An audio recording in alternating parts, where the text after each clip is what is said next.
ఇది న్యాయమైన demand, ధర్మమైన demand. దీనికి సహకరించండి.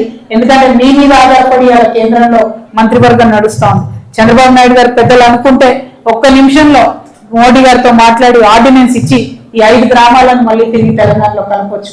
కాబట్టి వారిని రిక్వెస్ట్ చేస్తా ఉన్నాను, ఖచ్చితంగా మీరు ఈ 5 గ్రామాలను తెలంగాణలో కలపడం కోసం సహకారం అందించాలి.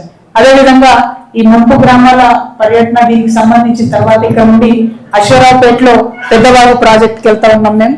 ఆ పెద్దవాగు ప్రాజెక్ట్ కూడా మనకు 3,000 ఎకరాలు తెలంగాణలో బారుతుంది, 13,000 ఎకరాలు ఆంధ్రాలో బారుతుంది.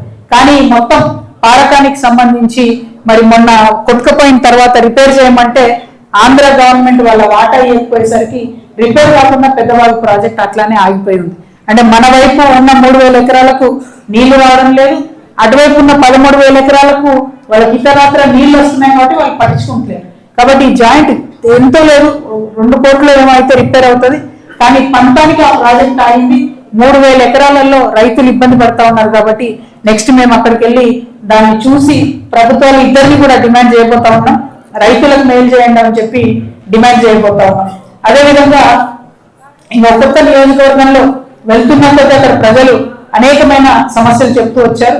పర్టికులర్లీ పినపాకలో ఒక పర్మనెంట్ పాలిటెక్నిక్ కాలేజ్ లేకుండా ఇబ్బంది పడతా ఉన్నారు. కాబట్టి సొంత భవనం నిర్మాణం చేసేయాలని కోరుతున్నారు.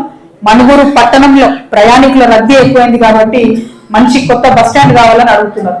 అట్లానే భద్రాచలంలో మరి ప్రసాద్ స్కీమ్ కింద ఒక 2,000 కోట్ల రూపాయలు పర్ణశాలను అభివృద్ధి చేయడానికి ఇచ్చినారు.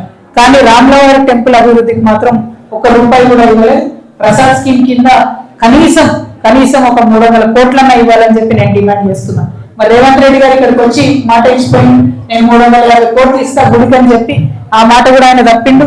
ఎట్లయితే ఆడబిడ్డలకు 2,500 ఇస్తా అని మాట తప్పిండో, ఎట్లయితే వృద్ధులకి పెన్షన్ పెంచుతా అని చెప్పి పెంచకుండా మాట తప్పిండో, ఎట్లయితే యువమిత్రులకు 2 లక్షల జాబులు ఇస్తా సంవత్సరానికి అని చెప్పి ఇవ్వకుండా మాట తప్పిండో, ఎట్లయితే అన్ని 6 గ్యారెంటీల మీద మాట తప్పిండో, రాముల వారికి ఇచ్చిన మాటను కూడా తప్పుతూ రేవంత్ రెడ్డి గారు మరి ఇస్తానని డబ్బులు ఇవ్వలేదు. కాబట్టి భద్రాచలం రాముల వారి కోసం ఆ డబ్బులు రిలీజ్ చేయవలసిందిగా నేను ప్రభుత్వాన్ని డిమాండ్ చేస్తా ఉన్నాను.